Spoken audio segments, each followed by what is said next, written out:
Is SwordTube dying? No, but it is changing. There have been a couple of videos recently by creators saying that SwordTube is either dying or they're having a hard time getting the same views they used to on videos. So today we're going to talk about our experience and some of the things that we've seen succeeding on the new SwordTube. First, let's talk about what SwordTube used to be. Old SwordTube was mostly focused on pop culture, critiquing and reviewing fantasy shows, video games, anime, and other pop culture, armor, swords, etc. It also included some basic historical info on swords and armor, but not a lot about actual technique. What would become HEMA was still in its infancy at this stage. The study of Western martial arts has been happening for quite a while, but it really didn't get popular, especially in the US, until the late 2010s. So the old SwordTube formula worked great because people had no idea about how swords or armor or anything even worked in the first place. But everything changed when COVID attacked. 2020 brought about the advent of shorts. Shorts were really important for historical European martial arts for a number of different reasons. But the biggest thing is you could take a very technical subject and package it down into very bite-sized video. A lot of people wouldn't watch a 20-minute long technical deep dive about how swords really work. But they will watch it if it's a short that's 60 seconds or less. And this started to really popularize HEMA. There's more accurate information on swords out there, more people are doing swords as a hobby, and that raises the bar. So we know what SwordTube used to look like, but what does it look like now? Audience expectations are higher. They expect either more production value, higher spectacle, or more expertise. For SwordTube in particular, this means more props, more armor, more swords, ballistic gel dummies. It gets really expensive to run a SwordTube channel at a higher level. It's no longer good enough to just put an image on the screen and talk about it. They want to see that thing in your hand physically being used. If you don't have it in your hand, they can't really trust the conclusions that you draw. Not only does the audience expect you to have the prop in hand, but they expect you to know how to use it. They expect you to have some level of expertise or training with the thing that you're doing, otherwise they're not gonna listen. Audiences are still interested in SwordTubers talking about weapons they don't have direct experience with. But they have to have some background in martial arts, otherwise people just aren't gonna listen. We're not the biggest long-form channel, but we have made some observations, at least with our long-form. On YouTube as a whole, long-form videos tend to do well in one of two categories. Either very long, heavily scripted videos that get down to the nitty-gritty of something that you can kind of listen to in the background. Or it has to be interesting enough to constantly capture your attention. It needs to be super edited, lots of production value, always interesting. People seem to be valuing their time more. They're not as interested in unscripted, unstructured videos where the host kind of meanders around before finding their conclusion. They want heavily edited things that are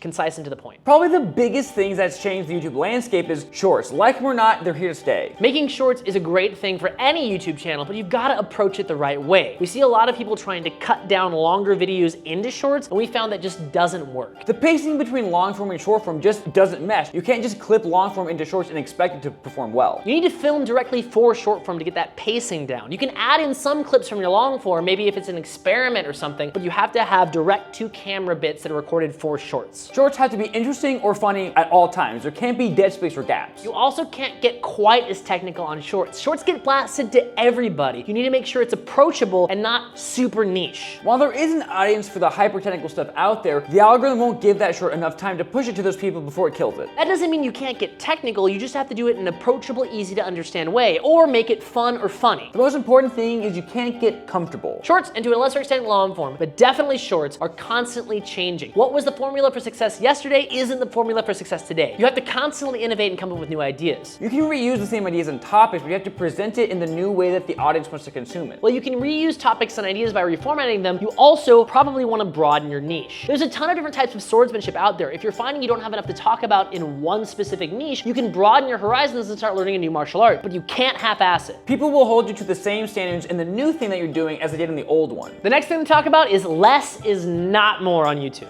You need to upload regularly and consistently with long form, but especially shorts. You need to find a balance between quality and quantity, and frankly, you need to do both. You need to have quality quantitatively.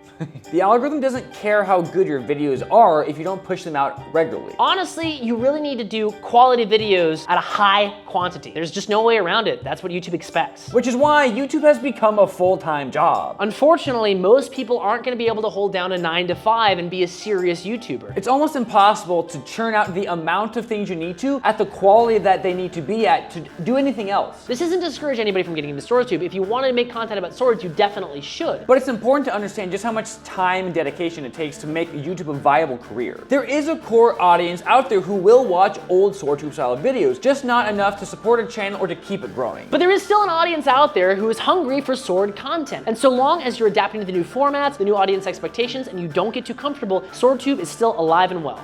Thanks for watching, and we hoped you liked the video. The tips we've given here worked for us, but remember, there is no one-size-fits-all for YouTube. But we hope some of this stuff can be useful to you, whether you're just getting into YouTube or you've been doing it for a while, or you're just somebody who likes swords and SwordTube. If you want to support the channel, please check out our Patreon, and you can also go to sellswordarts.com for more goodies.